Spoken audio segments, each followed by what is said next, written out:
Bien, el título de la plática es Transcripción en células eucariontes, como podemos ver.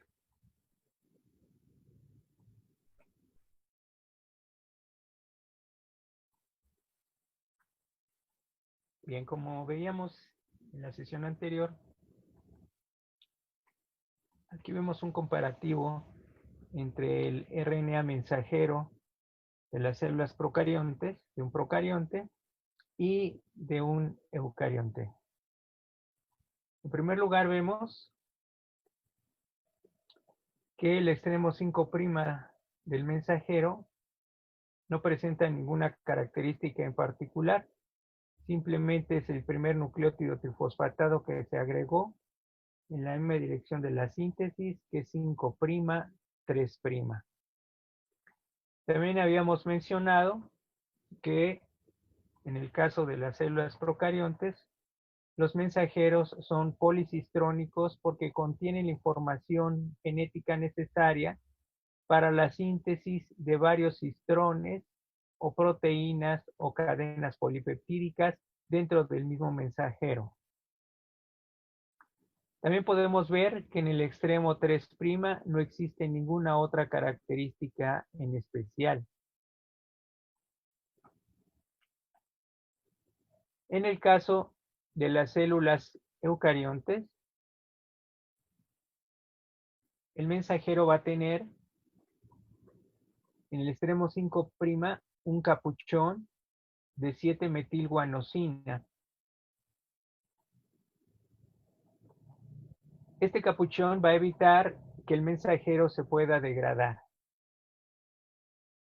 Además, el mensajero va a ser monocistrónico y de tal manera que inicialmente el primer transcrito, la molécula que se origina directamente de la transcripción, tiene que ser procesada para convertirse en el mensajero.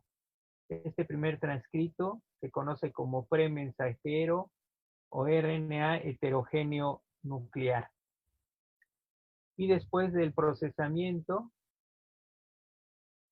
vamos a tener ya el mensajero que va a tener el capuchón y va a tener en el extremo 3' una cola de polias que va desde 50 hasta 250 aminas.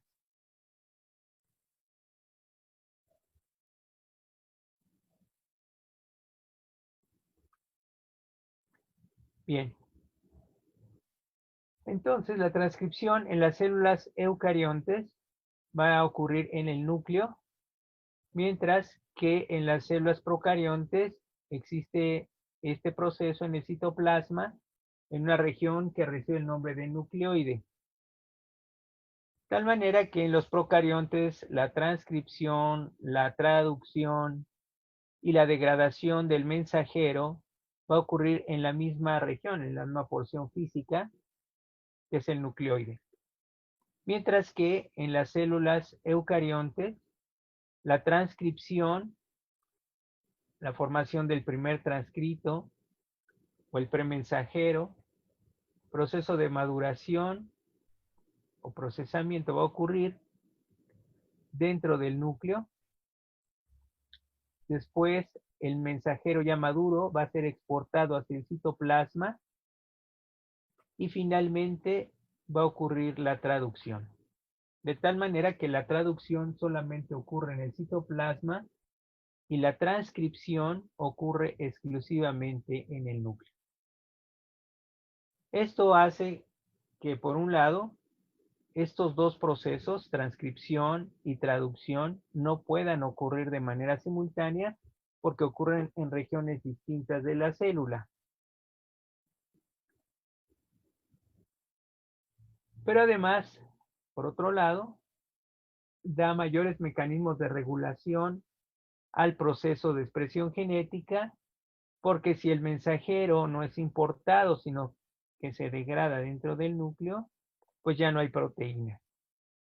Por otro lado, también, si el mensajero es llevado al citoplasma en una región donde no existe la maquinaria de traducción, pues tampoco se sintetizarán las proteínas.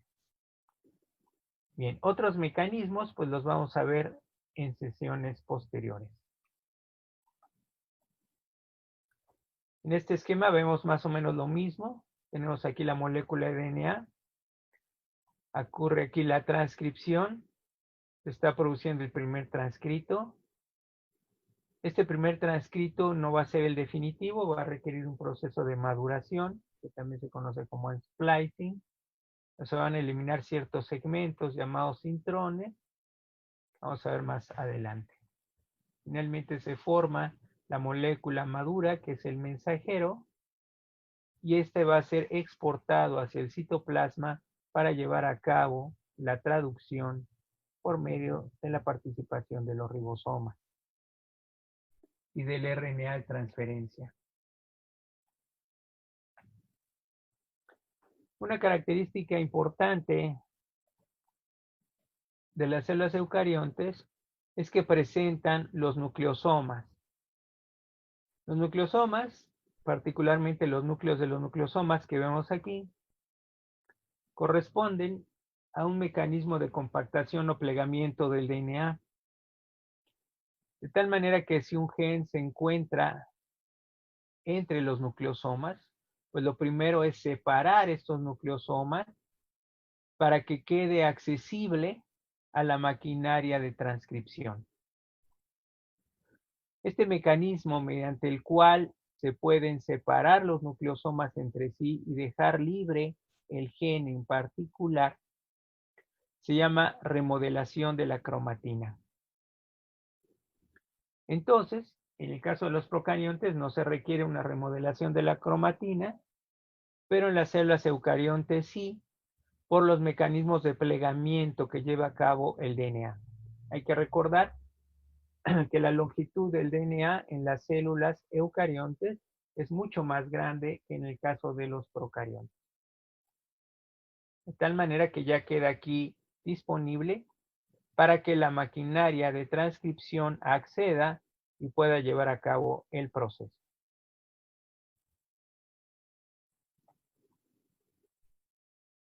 Bien, en este otro esquema vemos uno de los elementos más importantes de la transcripción, que es la RNA polimerasa. En las células eucariontes van a existir tres tipos diferentes de RNA polimerasa. Cuando hablamos de la duplicación del DNA, dijimos que había diversos tipos de DNA polimerasas en las células eucariontes y estas se nombraban con base a letras griegas. Sin embargo, para el caso de las RNA polimerasas, se van a nombrar con números romanos. Esto puede ocasionar una cierta dificultad de entenderlo, porque en el caso de las células procariontes, cuando hablamos de la duplicación, dijimos que los diferentes tipos de DNA polimerasas de los procariontes tenían números romanos. Pero en el caso de las células procariontes, cuando hablamos de transcripción, dijimos que solamente había un tipo de RNA polimerasa, con la cual no recibía ningún nombre en particular, ni letras griegas, ni números romanos. Entonces, para las células eucariontes, por convencionalismo, y desafortunadamente porque quizás hubiera sido más factible, pues utilizar letras griegas, se utilizan números romanos. Son tres tipos de RNAs polimerasas, entonces tenemos la tipo 1 romano, la tipo 2 y la tipo 3. La tipo 1 va a realizar la transcripción de la mayor parte de los RNA ribosomales. Es la fracción 5.8S, la 18S, la 28S, faltando solamente la fracción 5S, que no va a ser transcrita por la RNA polimerasa 1, ya que no se transcribe en el nucleolo. La RNA polimerasa 1 va a estar presente de manera exclusiva en el nucleolo, como ya también lo hemos mencionado. Los demás genes propios del RNA ribosomal van a ser transcritos por la RNA polimerasa 1 en el nucleolo, excepto la fracción 5S, Y esa es la función. La RNA polimerasa 3 va a llevar a cabo la transcripción del RNA de transferencia, de la fracción 5S del RNA ribosomal, también algunos genes de RNAs pequeños nucleares, o snRNA, y algunas otras moléculas pequeñas de RNA. Entre estas tenemos, por ejemplo, la región del RNA de la telomerasa, que es muy importante para la función. Y también una porción de RNA de una estructura que se llama partícula reconocedora de la señal. La partícula reconocedora de la señal va a tener una función muy importante en la traducción de las células eucariontes, porque va a permitir reconocer aquellas proteínas que empiezan a ser sintetizadas y que van a ser de uso extracelular, como vamos a ver en su momento. De tal manera que desde el punto de vista de la expresión genética, la RNA polimerasa 2 de las células eucariontes es la más importante de las tres. ¿Por qué? Porque ella es la que lleva a cabo la transcripción del mensajero y las moléculas precursoras. También va a producir los llamados microRNAs, los siRNAs y algunas otras moléculas de RNAs pequeños nucleares que lo que hacen es participar en los procesos de maduración. Entonces, desde el punto de vista genético, la RNA polimerasa 2 es la más importante. De tal manera que de las tres, funcionalmente hablando, genéticamente hablando, la más relevante es la polimerasa 2. Aquí tenemos la RNA polimerasa 2 con su estructura tridimensional. Está formada por varias subunidades. Cada subunidad o cadena polipeptídica está representada en este esquema con diferentes colores. Una porción importante de la molécula es esta que está marcada con CTD. Es una subunidad que se conoce como la fracción carboxilo terminal.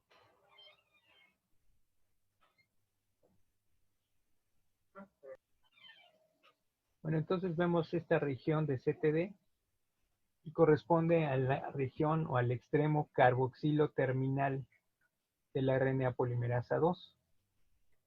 Vamos a ver también una hendidura o cavidad en sitio catalítico que se encuentra en esta región. Vemos la cabeza de la abrazadera y la mandíbula y podemos ver que en general la estructura de esta proteína es similar a la RNA polimerasa de las células procariontes.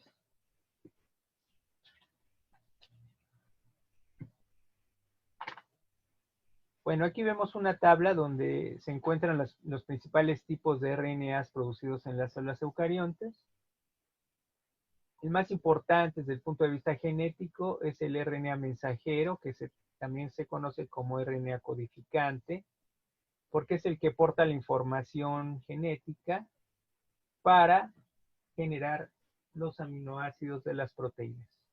Más bien determinar el orden en que van los aminoácidos de las proteínas. Todos los demás tipos de RNA son no codificantes. Tenemos entonces, por ejemplo, el ribosomal, el de transferencia, los pequeños nucleares, pequeños nucleolares, pequeños RNAs de Cajal, los microRNAs y los RNAs de interferencia pequeños, entre otros tipos.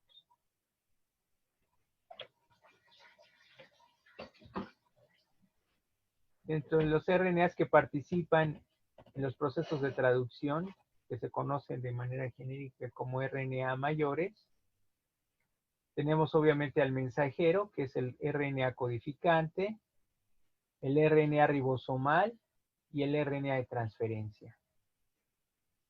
Estos son no codificantes. como ya hemos visto. Pero estos tres, que son los mayores, son los más importantes en general, van a participar en el proceso de traducción.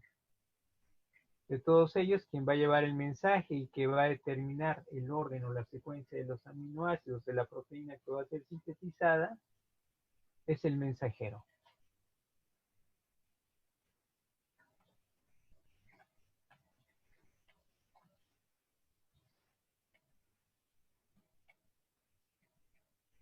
Bien, tenemos ahora RNAs no codificantes involucrados en el procesamiento del RNA nuclear.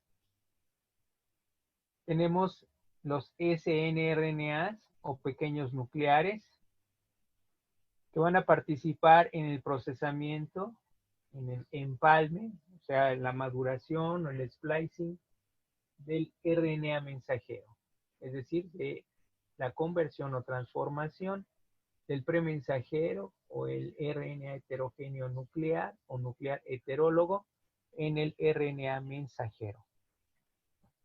Por otro lado, tenemos los RNAs pequeños nucleolares que participan en el procesamiento de la mayor parte del RNA ribosomal, excepto la fracción 5S. De tal manera que estos RNAs pequeños nucleolares, como su nombre lo indica, van a encontrarse en el nucleolo.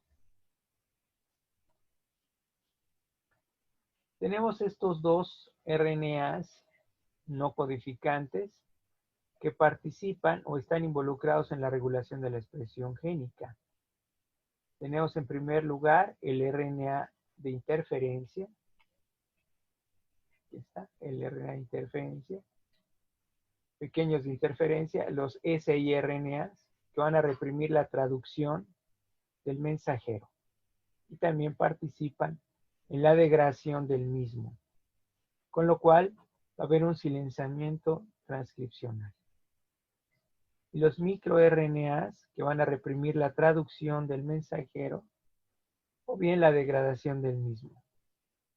Igualmente con silenciamiento transcripcional.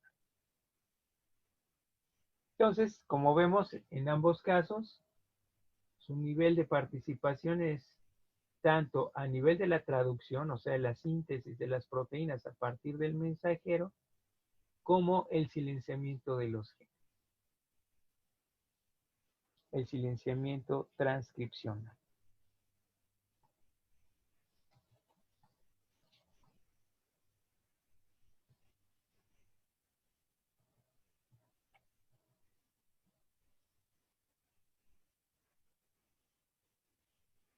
Bueno, dentro de todos los elementos que van a actuar en el proceso de transcripción en las células eucariontes, vamos a tener elementos que van a actuar en cis y que van a corresponder a secuencias del DNA. Entonces van a actuar en cis o van a ser de cis activación, elementos de cis activación o que actúan en cis. ¿Qué significa esto? Cuando hablamos de elementos en cis o que actúan en cis, son siempre secuencias del DNA. No son proteínas, no son productos del DNA, sino que son secuencias de nucleótidos propios del DNA. Dentro de estos vamos a tener, en primer lugar, el promotor básico. El promotor básico va a determinar dónde la RNA polimerasa se va a unir al promotor y el sitio de inicio de la transcripción. Es decir, que va a corresponder a las secuencias que va a reconocer de manera muy primaria la RNA polimerasa de manera indirecta, no lo va a hacer de manera directa, como el caso de los procariontes, lo que aquí lo va a hacer a través de otras proteínas anexas a la RNA polimerasa 2, pero finalmente es el que determina dónde se encuentra el promotor y qué dirección va a seguir para llevar a cabo la transcripción. Estas secuencias que constituyen el promotor se llama promotor básico. Después tenemos varios elementos del promotor central. Estos elementos son secuencias específicas del DNA que actúan como moldes, como módulos de información. Entonces son secuencias que se van a ubicar en regiones específicas del promotor y que se llaman elementos del promotor central. Por otro lado, vamos a tener a los intensificadores, también llamados aumentadores o enhancers.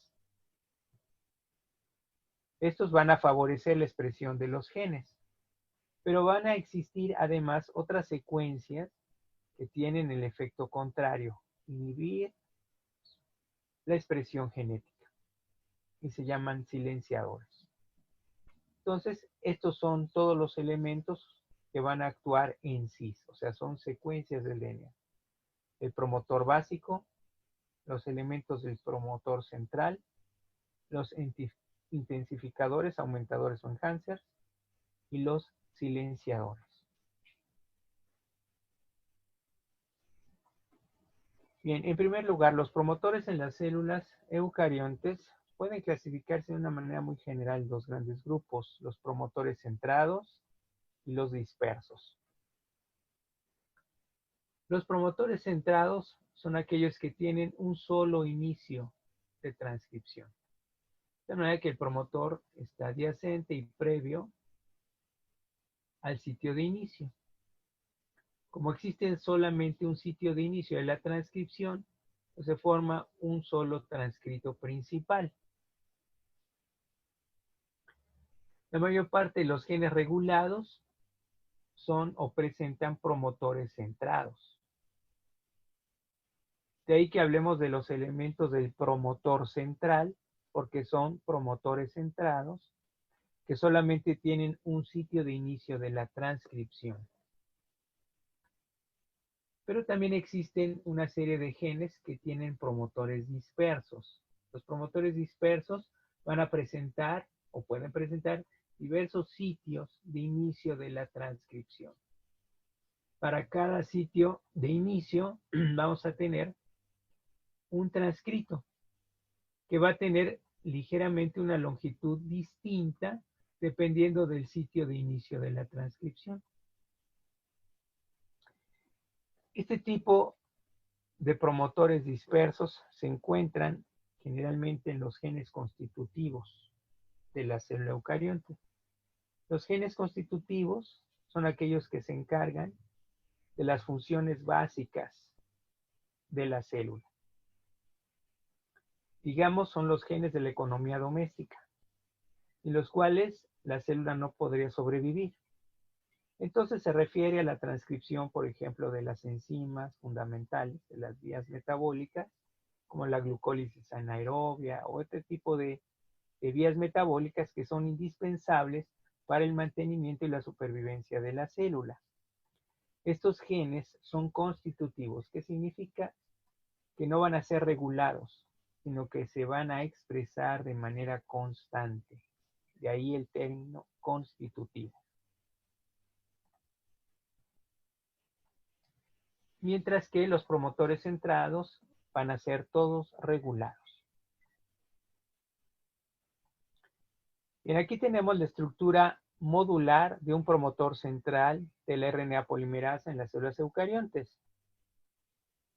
Tenemos aquí varios de los elementos modulares. Este sería un módulo, que es una secuencia de nucleótidos que está en una de las dos cadenas.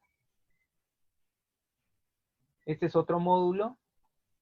A otra cierta distancia encontramos otro módulo y aquí otro más. Estos son los más relevantes, pero no son los únicos. Uno de los más importantes es este que está aquí. Se llama secuencia o caja Tata. Se llama así porque está formado por timinas y adeninas sucesivas. TA. Ya hemos mencionado que las timinas y las adeninas eran más fáciles de abrir que las citosinas y las guaninas, porque entre timinas y adeninas existen solamente dos puentes de hidrógeno, a diferencia de las guaninas y las citosinas en las que existen tres. De tal manera que hay una estructura similar, que es la -10, o caja Pribnow, en las células procariontes, y aquí se llama caja Tata, en las células eucariontes. También se le conoce como caja Colbert-Hockness o caja Tata. Bien, tenemos previo a la caja Tata este elemento del promotor central que se llama elemento de reconocimiento de TF2B. ¿Qué significa esto? Bueno, TF2B es una proteína, es un factor de transcripción. La diferencia importante entre las células eucariontes y procariontes es que la célula procarionte, para poder reconocer al promotor y unirse a él, pues va a requerir del factor sigma, que es una subunidad intercambiable como ya veíamos. Pero aquí las células eucariontes van a requerir de una gran cantidad de proteínas que se asocian a la RNA polimerasa para que juntas puedan reconocer el promotor. La RNA polimerasa no puede por sí misma reconocer al promotor, sino que requiere la ayuda de estas proteínas que de manera genérica se conocen como factores de transcripción. Todos los factores de transcripción entonces se van a denominar como TF. TF. Como es de la polimerasa 2, pues tiene un número 2 romano. Y lo que le da la identidad particular a este factor de transcripción es la última letra, la B en este caso. Entonces, este módulo, el B, es un elemento de reconocimiento del factor de transcripción 2B. Bien. También va a haber una proteína especial que se va a unir a la caja Tata, como vamos a ver más adelante. Esta proteína va a formar parte de otro factor de transcripción diferente al B y que va a recibir el nombre de D de dedo. Bien, por otro lado, otra secuencia consenso bastante conservada es esta que se llama iniciador. Observen ustedes que está exactamente en el sitio de inicio de la transcripción, de -2 a +4. O sea, hay una porción río arriba de 2 nucleótidos y una río abajo de 4 nucleótidos. Por eso es de -2 a +4. Después tenemos otra región, otro módulo, que se llama DPE. Elemento promotor río abajo, o torrente abajo, o corriente abajo. ¿Sí?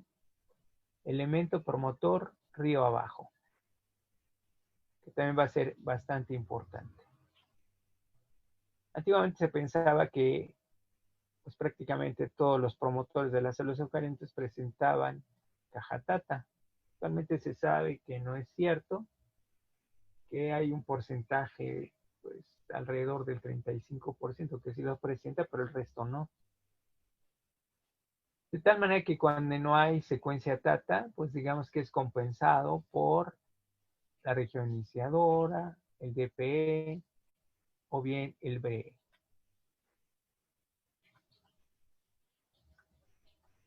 Bien, en este esquema vemos la caja Tata y sus secuencias consenso. Aquí podemos ver claramente lo que es una secuencia consenso. ¿Qué significa? Que esta timina que está al principio, que se encuentra ubicado entre -25 y -35, previo al sitio de inicio de la transcripción que aquí vemos, el nucleótido +1. Esta timina se ha ubicado, en el 83% de todos los promotores estudiados. O sea, que esta timina es bastante común. La adenina está en el 91%. Después, la siguiente timina está en todos, en el 100% de todos los promotores. De manera que una mutación en la caja Tata, pues va incluso a impedir la transcripción del gen en cuestión. ¿Sí? Después tenemos otra adenina en el 95%, y después de Tata, ¿sí? puede haber una adenina o timina con porcentajes variables. Es más común encontrar la adenina que la timina. Más o menos 2/3 partes es adenina, 1/3 parte es timina, y así sucesivamente con los demás elementos de esta secuencia de consenso que es la caja Tata o Goldberg-Huggins. De una manera similar existen secuencias para los demás elementos modulares del promotor central. Aquí está entonces la caja Tata o Goldberg-Huggins. También podemos ver en esta imagen que el primer nucleótido que se agrega en las células eucariontes es una adenina, más o menos en el 50%, en la mitad de todos los transcritos. La guanina un 25%, pero puede ser citosina o bien uracilo en el 25%. Pero esto es ya del transcrito. No es una secuencia de DNA como está aquí, sino es el primer nucleótido propio del RNA. Por eso encontramos el uracilo en lugar de la timina. Bien, aquí tenemos las secuencias consenso de la caja Tata, del inicial, la secuencia que está arriba abajo y del BRE, la proteína que se une al factor de transcripción 2B. Y tenemos aquí su ubicación relativa en relación con el inicio de la transcripción. Todas estas son secuencias reguladoras del promotor central, que tendrán que ser reconocidas por los factores de transcripción que se asocien a la RNA polimerasa para que ésta se pueda posar sobre el promotor y pueda realizar la transcripción de manera eficiente.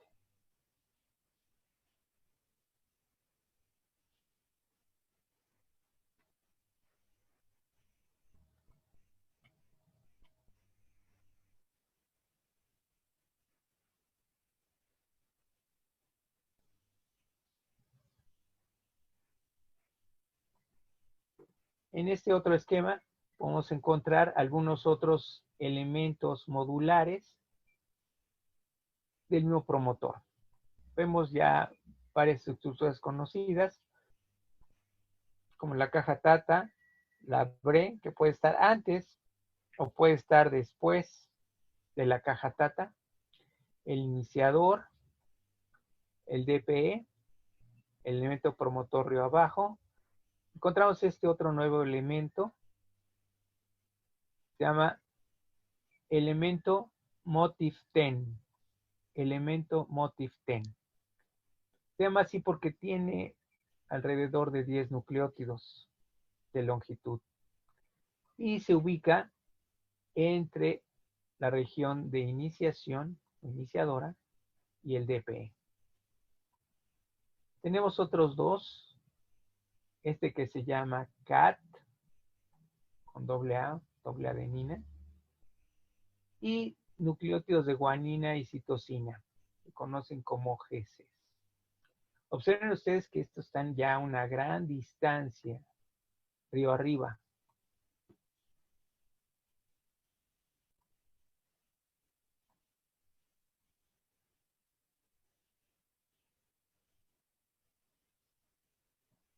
Entonces estos se ubican a menos 80 y menos 110 nucleótidos previos al sitio de inicio de la transcripción. Es decir, están 80 o 110 nucleótidos río arriba. De tal manera que el MOTIF10 o MTE y el DPE están río abajo, en una posición que va en el MTE de 18 a 27 y en el DPE de 28 a 32 río abajo. Los principales elementos del promotor central son los que se ubican entre el menos 40 y el más 40 en relación con el sitio de inicio de la transcripción. Estos están entonces a una gran distancia del inicio.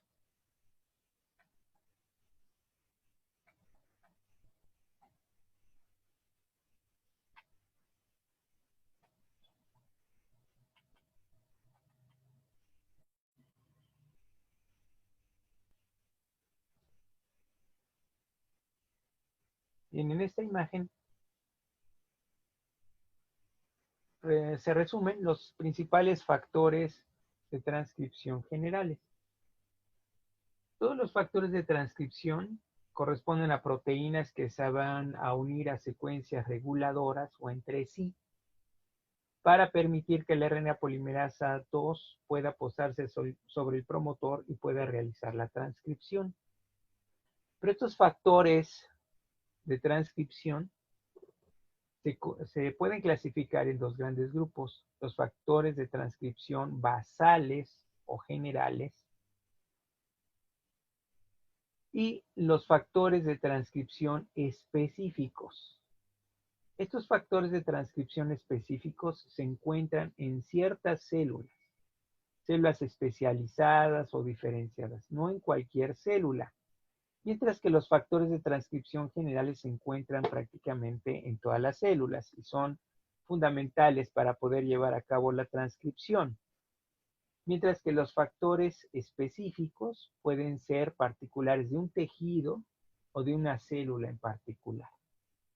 De hecho, el proceso de diferenciación celular está vinculado con la presencia de estos factores específicos, tejido específicos o células específicas.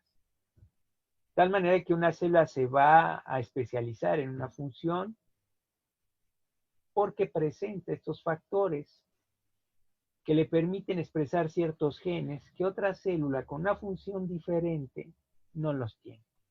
De tal manera que a lo largo del proceso de diferenciación celular, lo que está haciendo la célula es realmente acumular estos factores específicos, que le va a permitir realizar ciertas funciones y no otras. Bueno, entonces tenemos que los factores de transcripción generales, también se conocen como basales, van a ser elementos de transactivación o proteínas que actúan en trans. ¿Qué son estos elementos que actúan en trans o proteínas que actúan en trans? Bueno, son productos génicos, no son secuencias de DNA, no son secuencias reguladoras, sino que son productos, básicamente son proteínas. Estas proteínas obviamente tienen sus propios genes y van a producir mediante un proceso de transcripción sus mensajeros, primero sus premensajeros, después los mensajeros, después van a ser traducidos y se transforman ya en proteínas. Pero los genes están a una gran distancia, quizás hasta en cromosomas diferentes de los que van a actuar finalmente en los promotores. De tal manera que son productos génicos, son proteínas, no son secuencias de DNA. Dentro de estos factores tenemos en primer lugar el factor de transcripción D. Este factor de transcripción D es el primero en actuar generalmente. Va a tener una subunidad que se llama TBP. TBP es una proteína que va a reconocer la caja tata o Goldberg-Hopkins. De tal manera que significa TBP proteína que se une a tata, TBP. Tenemos otras subunidades que se llaman TAF. Estas son factores asociados a TBP. Es decir, son otras regiones o dominios que se asocian a la proteína que reconoce la caja tata. Entonces, esos son los dos elementos o dos subunidades muy importantes del factor de transcripción de TBP y TAF. Después tenemos el factor de transcripción B, que se va a unir a la región BRE, como ya habíamos dicho. ¿Sí? Es un elemento de reconocimiento del TFB. Otros factores generales o basales de transcripción, el F, el E y el H. El H va a ser muy importante porque va a cumplir funciones de helicasa y de sinasa. La participación de este factor de transcripción H va a ser fundamental para que la célula pueda llevar a cabo la transición de iniciación a elongación. Pocas palabras, para que se vea a cabo la última etapa de la iniciación de la transcripción, que es la salida del promotor, el escape del promotor. Es decir, que se dé la transición entre iniciación y elongación o alargamiento. Y va a tener una participación muy importante en el CTD. El CTD es la región carboxilo terminal de la RNA polimerasa 2, como ya habíamos dicho. Vamos a verlo esto de manera más esquemática.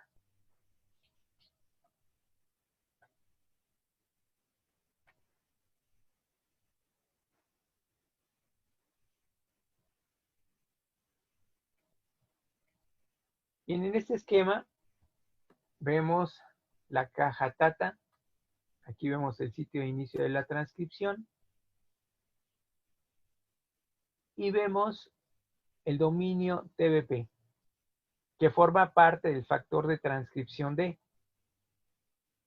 Entonces, este dominio, esta región, esta proteína unidad TATA, se va a unir y va a reconocer la caja TATA y se va a unir a ella. Entonces, con este subdominio, esta región, pues el factor D queda unido al promotor. Observen ustedes que aquí no hay ninguna RNA polimerasa. La RNA polimerasa se va a asociar posteriormente. Va a requerir de la asociación de varios factores de transcripción generales para que se pueda posar la RNA polimerasa. De tal manera que en procariontes, la RNA polimerasa reconoce el promotor de manera directa. Va a requerir del factor sigma, pero lo va a hacer de manera directa. Mientras que en el caso de las células eucariontes lo va a hacer de manera indirecta porque va a requerir de muchos factores generales de transcripción. El segundo va a ser el factor de transcripción B, que va a reconocer otro módulo, otra secuencia consenso, que es el BRE. Entonces, por un lado tenemos TBP, que forma parte del factor de transcripción D, y después tenemos el factor de transcripción B, que se une a la secuencia reguladora BRE.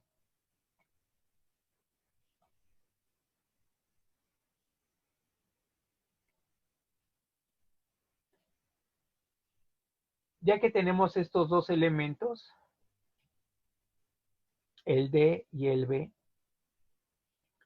se van a asociar el factor de transcripción E y el H.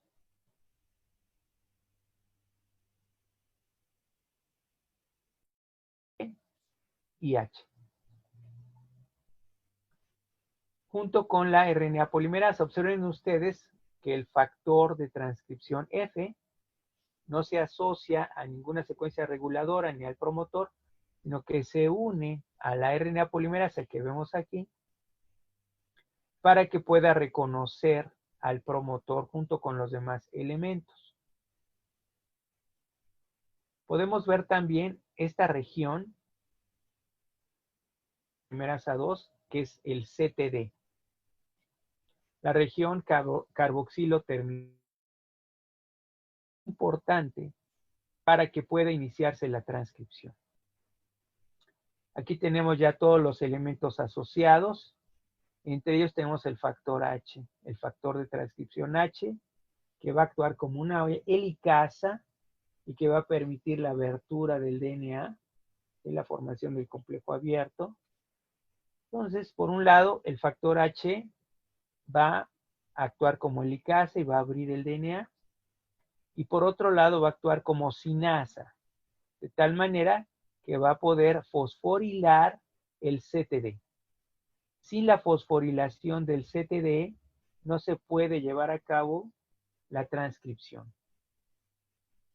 Entonces, la transición entre el inicio y la elongación de la transcripción se va a dar fundamentalmente por el factor de transcripción H, FH2H, que va a realizar por un lado la abertura del DNA por su acción de licasa y fosforilar el CTD por su efecto de sinasa.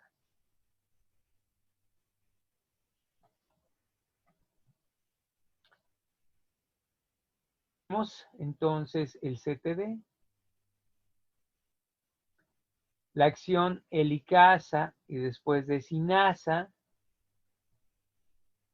del factor de transcripción H va a hacer que la RNA polimerasa puede iniciar la transcripción con el inicio propiamente del premensajero o el RNA heterogéneo nuclear.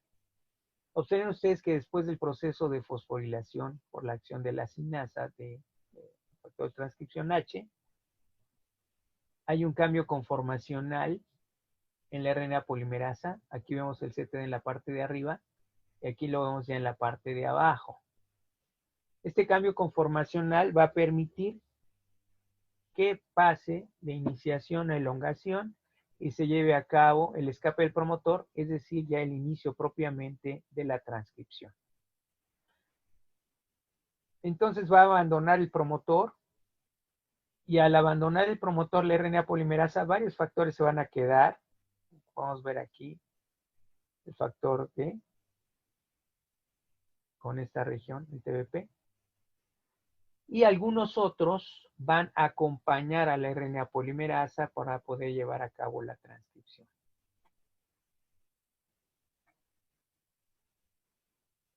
¿Qué procesos se van a llevar a cabo? El procesamiento. El procesamiento va a consistir en la transformación del premensajero, que se conoce de manera colectiva como RNA heterogéneo nuclear o nuclear heterólogo, cualquiera de los nombres, prácticamente son sinónimos, de manera colectiva heterogéneo nuclear, de manera más precisa el premensajero, para transformarse finalmente en una molécula madura, que es el mensajero, el RNA mensajero. ¿Por qué se llama heterogéneo nuclear o nuclear heterólogo a esta molécula? Pues porque se caracteriza porque sus longitudes en nucleótidos, medidas en nucleótidos, no en pares de bases, sino en bases o nucleótidos, porque es solamente una cadena, no son dos cadenas como en el caso del DNA, es muy variable esta longitud. Entonces, si nosotros comparamos las longitudes de muchas moléculas premensajeras, pues vamos a llegar a la conclusión de que son estructuras muy heterólogas, es decir, que no son comunes o semejantes entre sí, sino que difieren mucho en sus longitudes. De ahí el término de heterogéneo nuclear o nuclear heterólogo. El procesamiento entonces va a consistir en la adición del capuchón en el extremo 5'. Este capuchón va a estar formado por 7-metilguanosina, una molécula de 7-metilguanosina, que es un nucleótido modificado, porque va a tener un metilo en el carbono 7, como vamos a ver más adelante. Entonces, esta es una modificación del procesamiento. Pues tenemos la maduración, que también se conoce como el splicing, que es la eliminación de intrones y el empalme de los exones. Esto también se conoce como nombre de ajuste, maduración o ajuste o splicing, eliminación de intrones y empalme de exones. Por último tenemos la adición de la cola de poliaz en el otro extremo, en el extremo 3'. Estas modificaciones, tanto en el extremo 5' como en el extremo 3', tienen como finalidad evitar que se degrade el RNA. El RNA, como se ha mencionado, es una molécula bastante lábil que para que no pueda degradarse, para que no puedan actuar las ribonucleasas, requieren de estas modificaciones en los dos extremos. En el caso de las células procariontes no existen estas modificaciones en el entendido de que la transcripción y la traducción van a ocurrir de manera simultánea en un momento dado, al igual que la degradación del mensajero. Pero aquí sí, porque la transcripción solamente va a ocurrir en el núcleo y la traducción va a ocurrir en el citoplasma. Entonces, para proteger a la molécula, al mensajero, se requieren de estas modificaciones en los extremos. Y los genes, aunque son monocistrónicos, o sea, codifican para una proteína o cadena polipeptídica, van a ser genes partidos, se llaman así, genes partidos, porque van a tener regiones codificadoras y no codificadoras.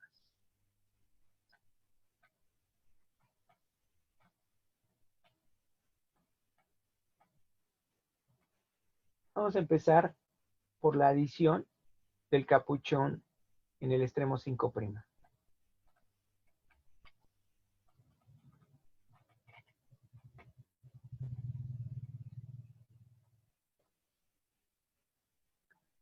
En este esquema podemos ver el extremo 5', digamos, original, del primer transcrito o el premensajero o RNA heterogéneo nuclear.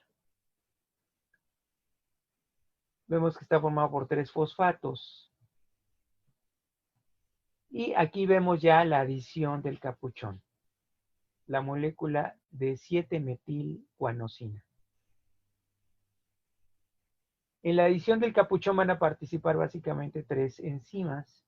La primera de ellas es una fosfatasa, que lo que va a hacer es eliminar el último fosfato original.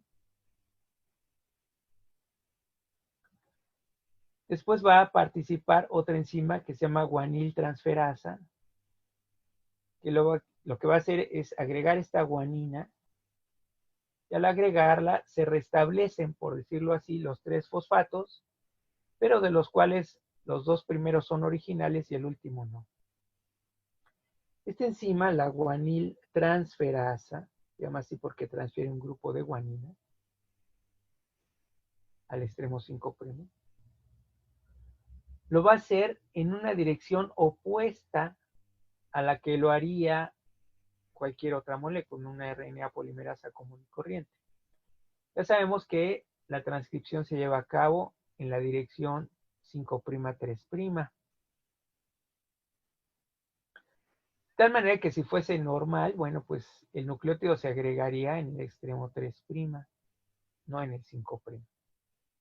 Pero aquí se va a agregar en el extremo 5', para lo cual lo va a hacer en el sentido opuesto de la dirección. Aquí, por ejemplo, vemos las ribosas.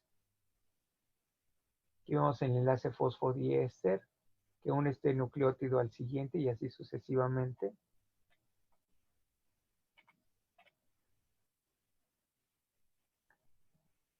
Vemos entonces aquí las ribosas en esta dirección. Y vemos que la ribosa que se agrega aquí que forma parte de la guanina, lo hace en el sentido opuesto. Vean ustedes la dirección de esta ribosa en relación con esta.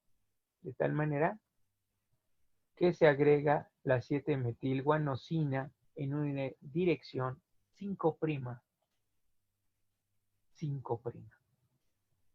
No es en el extremo 3', sino que es en el extremo 5' y a partir del carbono número 5 de la ribosa de la guanina, de tal manera que es 5', 3', perdón, 5', 5', 5'. Y este es lo que forma el capuchón. De esta manera, la célula sabe que esta molécula de RNA es el mensajero. No corresponde al RNA de transferencia o el RNA ribosomal o algunos otros tipos de RNAs no codificables, porque solamente el mensajero presenta este capuchón.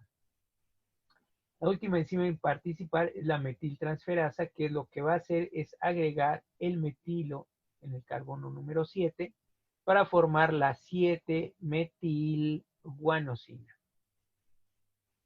Entonces, primero actúa la fosfatasa que elimina el fosfato, después la guaniltransferasa que agrega la guanina como tal, y después se agrega el metilo en el carbono número 7 gracias a la metiltransferasa.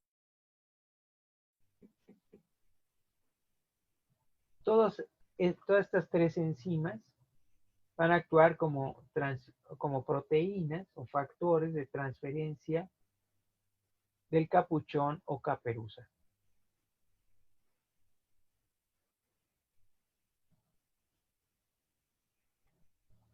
Bien, estos factores o estas proteínas se van a unir a los fosfatos que se encuentran en el CTD, la región carboxilo terminal. Entonces se unen estos factores gracias a la presencia de estos fosfatos. Si el CTD no hubiera sido fosforilado, pues no se podrían agregar. Y curiosamente van a pasar al primer transcrito, al premensajero que se está formando. Aquí vemos el extremo 5'. Está alargando. Y van a pasar entonces del CTD hacia el extremo 5'. Lo van a hacer como si fuera una liana y pasaran a la siguiente liana, como lo hace Tarzán. Entonces, primero pasa al CTD y después pasa al RNA naciente, el primer transcrito. También lo van a hacer otros factores, como las proteínas que participan en la maduración o en el splicing, que es la eliminación de los intrones y el empalme de los exones. ¿Cuál lo van a hacer? Van a llegar primero al CTD, son estos fosfatos. Después van a pasar, van a ser transferidos, ¿no?, al premensajero para llevar a cabo su función. Aquí podemos ver esta proteína que está aquí de color verde. Primero está en el CTD y ya después se encuentra en el premensajero. Igualmente se van a ir asociando proteínas del extremo 3', ya cuando se aproxime el término de la transcripción, para poder formar la cola de polias en el extremo 3'.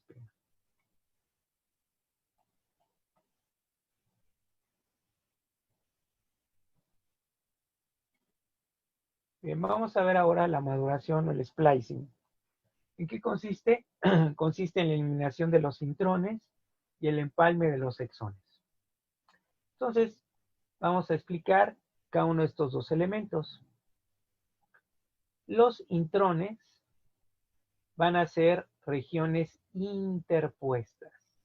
Es fácil de recordar porque intrones con IN corresponden a regiones interpuestas, IN. Estas regiones interpuestas, es decir, los intrones, van a separar una cierta distancia, como vemos aquí, un exón del exón adyacente. Entonces son regiones interpuestas por una cierta distancia, como vemos en este esquema, de un personaje muy conocido. Y la longitud de los intrones es variable, como vemos acá. Los exones, por otro lado, van a ser regiones que se expresan. Los intrones no. De tal manera que los exones con EX se van a expresar con EX. ¿Qué significa esto? Que la secuencia de nucleótidos que están presentes en los exones van a codificar o van a determinar aminoácidos, el orden de aminoácidos en el proceso de traducción. De tal manera que la maduración o el splicing, en pocas palabras, va a consistir en la eliminación de las regiones interpuestas o los intrones y el empalme de los exones, porque los genes en las células eucariontes son genes partidos. De tal manera que aquí ya vemos los exones empalmados, ya sin los intrones.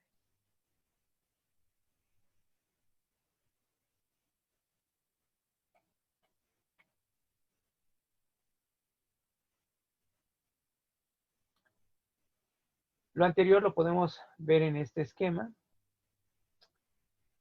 En el proceso de maduración o splicing va a participar un conjunto de proteínas y de RNAs pequeños nucleares que en conjunto van a constituir el llamado espliciosoma o espliciosoma. Entonces aquí tenemos un exón, aquí tenemos la región interpuesta, un intrón, aquí otro exón, otro intrón y así. En el proceso entonces se van a eliminar los intrones y se van a empalmar. Se van a empalmar finalmente los exones. Aquí vemos también que se está formando el casquete o el capuchón de 7-metilguanosina en el extremo 5' y la cola de polias en el extremo 3' a partir de un sitio que se llama sitio de polia.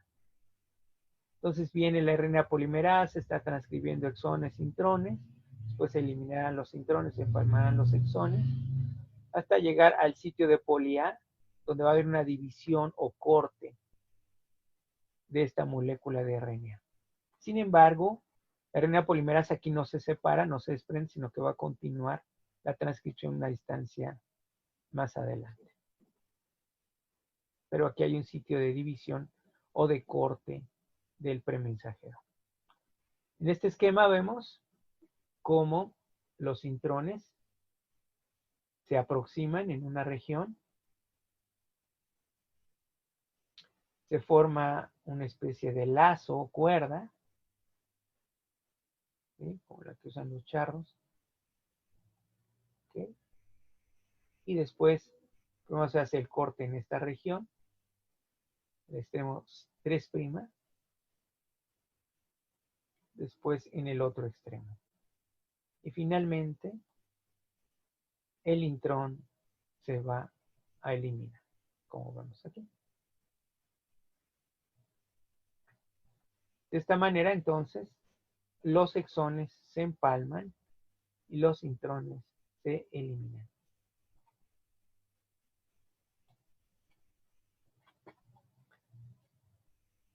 Con base en lo anterior, los genes se pueden clasificar en unidades de transcripción simple. En este caso, entonces, un gen es una unidad de transcripción. Puede ser simple o puede ser compleja. Vamos a ver la diferencia entre ambas. Una unidad de transcripción simple es aquella en donde existe un número determinado específico de exones invariables, o sea que siempre son los mismos exones que se empalman y siempre son los mismos intrones los que se eliminan.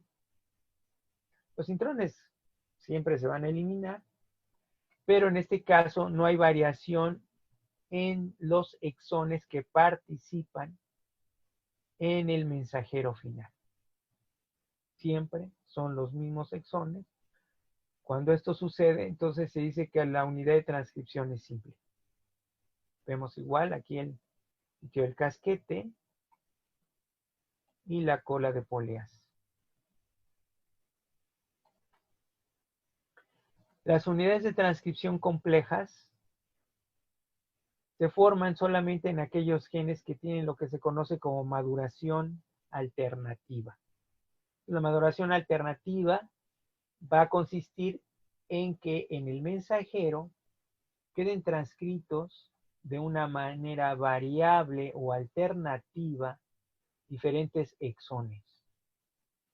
De tal manera que, por ejemplo, en este primer caso, en este gen, la unidad de transcripción compleja, vemos que está formado por 4 exones, exón 1, 2, 3 y 4.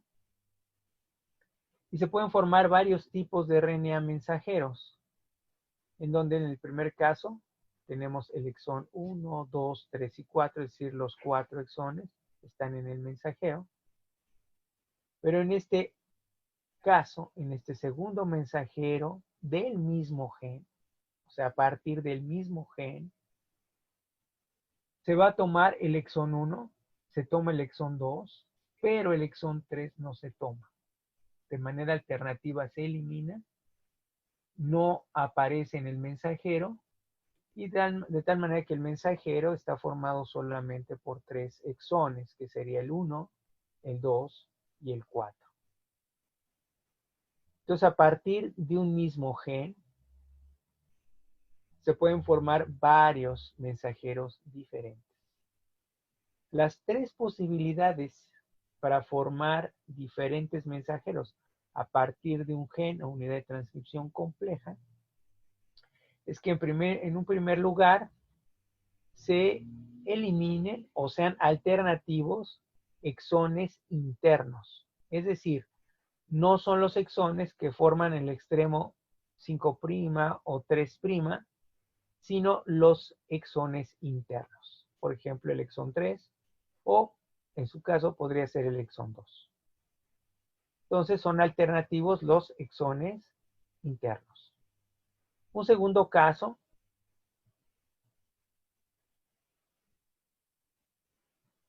consiste en que vemos aquí el exón 1 y el exón 2. De tal manera que el exón 2 está actuando como un exón del extremo 3' de manera alternativa. De tal manera que aquí el exón alternativo es el 3',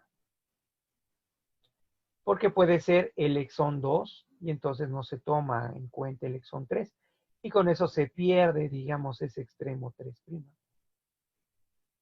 Y entonces ahora es sustituido por el exón 2. O bien, el mensajero va a estar formado en su extremo 3' por el exón 3. De tal manera que este segundo ejemplo es de un exón 3' alternativo. El último ejemplo, pues va a corresponder a un extremo 5' alternativo. En este caso, entonces, el extremo 5', como está aquí, o puede ser el exón 1b. Los demás exones internos y el exón 3' es constante. El que es el alternativo es el extremo o el exón del extremo 5'. Entonces, pueden ser alternativos exones internos, exones del extremo 3' o exones del extremo.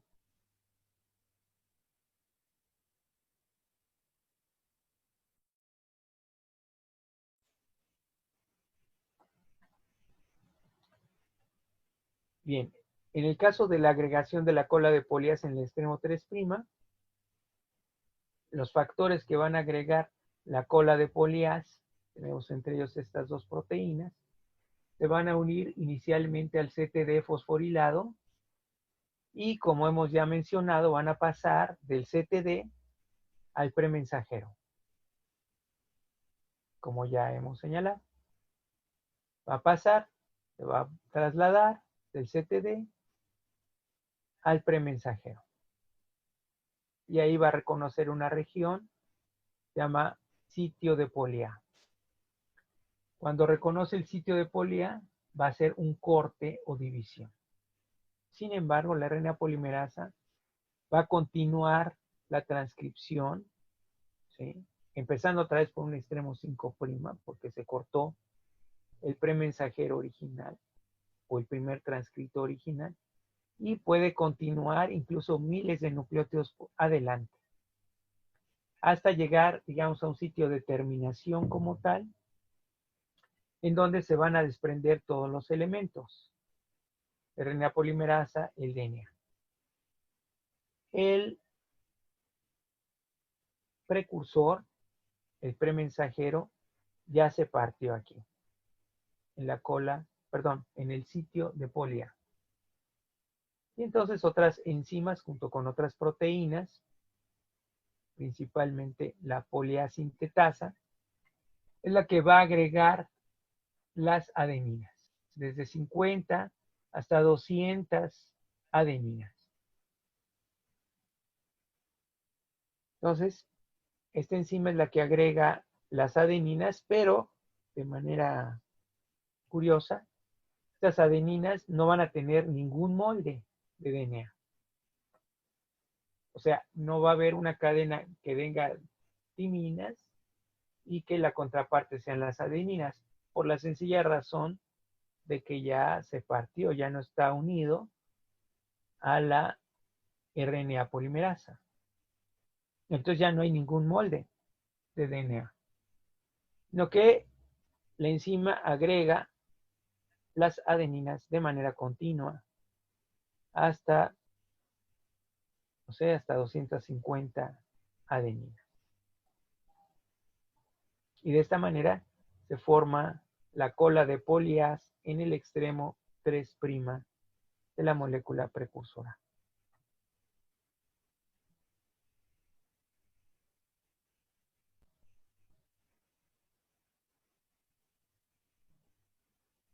Bien, vamos a ver finalmente la terminación de la transcripción de las células eucariontes.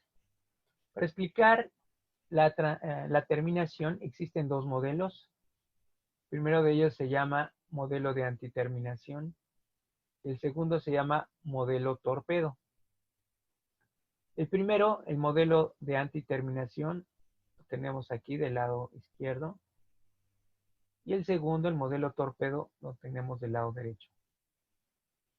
Entonces, en el primero, en el modelo de antiterminación, está la RNA polimerasa, llega al sitio de poli-A, es una secuencia de nucleótidos específicos, y va a ocurrir la división o fragmentación del RNA, del primer transcrito, del premensajero. Inicialmente,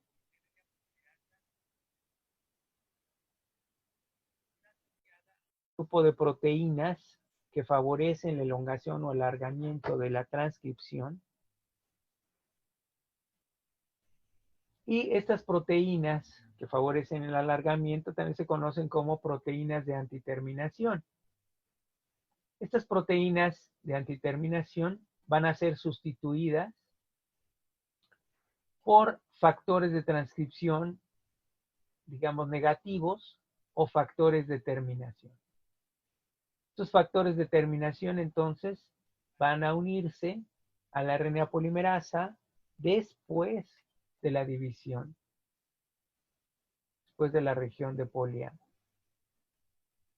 Y estas proteínas van a ser las responsables de separar finalmente la RNA polimerasa 2, la molécula de DNA y el pequeño transcrito o el transcrito de RNA que se generó después de la región de poli-A. De esta manera entonces se separan todos los elementos. ¿Y qué consiste entonces básicamente en la sustitución de factores de elongación o de antiterminación por factores negativos o de terminación? En este otro modelo, el modelo torpedo,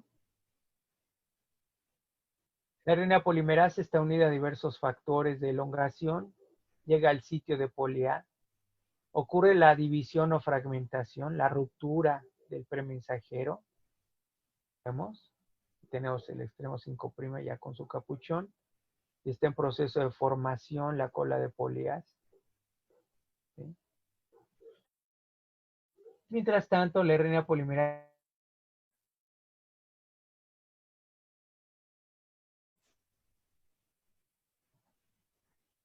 hasta que llega a un sitio de terminación. Y ahí va a ser una pausa, que sería el sitio de terminación. Hace una pausa. Cuando llegue a este sitio de terminación, un grupo de proteínas que van a actuar como RNasas, como exonucleasas, van a empezar a degradar el transcrito recién sintetizado después de la división de la cola de poli-A o de la región de poli-A, con una actividad de exonucleasa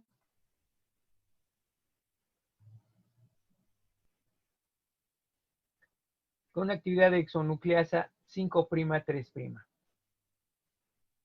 De tal manera que conforme avanza esta exonucleasa, que tiene forma hasta de Pac-Man, porque va a ir comiendo este transcrito de RNA, va a llegar a la RNA polimerasa 2 y una vez que llega va a separar todos los elementos, la RNA polimerasa 2, el DNA y este pequeño. Y de esa manera ocurre la terminación de la transcripción.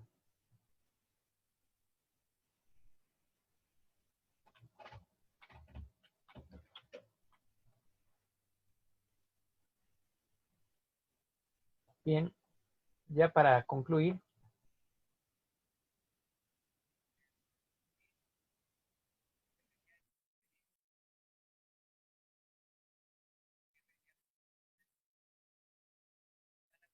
también un procesamiento o maduración. Es decir, primero se van a producir como moléculas inmaduras o precursoras y después del procesamiento,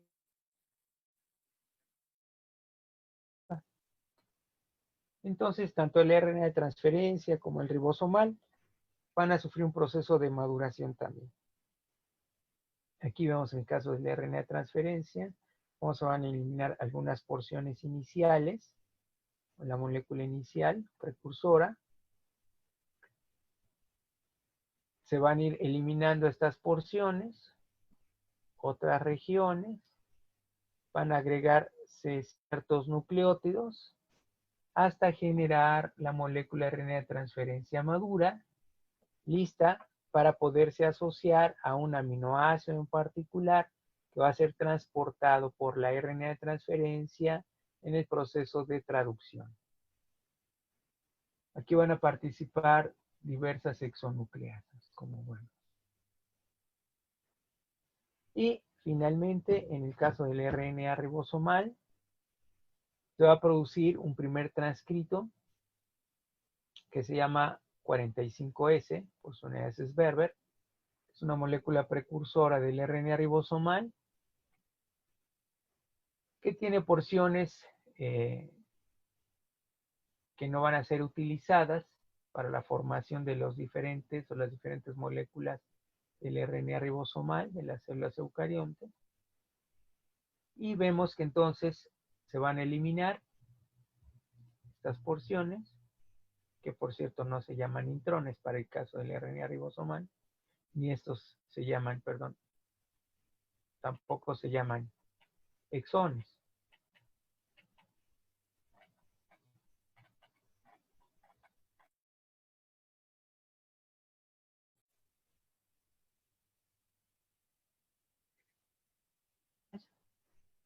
Que van a constituir la mayor parte de los RNA ribosomales, van a asociar a proteínas para formar las subunidades.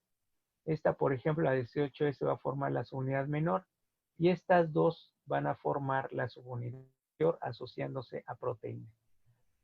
También hay que recordar que la fracción 5S no es producida en el nucleolo, de tal manera que este procesamiento ocurre en el nucleolo de manera exclusiva, pero el nucleolo va a importar entonces la fracción 5S que se produce en otra parte del nucleoplasma, y se asocia junto a la 5.8S y a la 28S para formar la subunidad mayor de los ribosomas de las células eucariontas.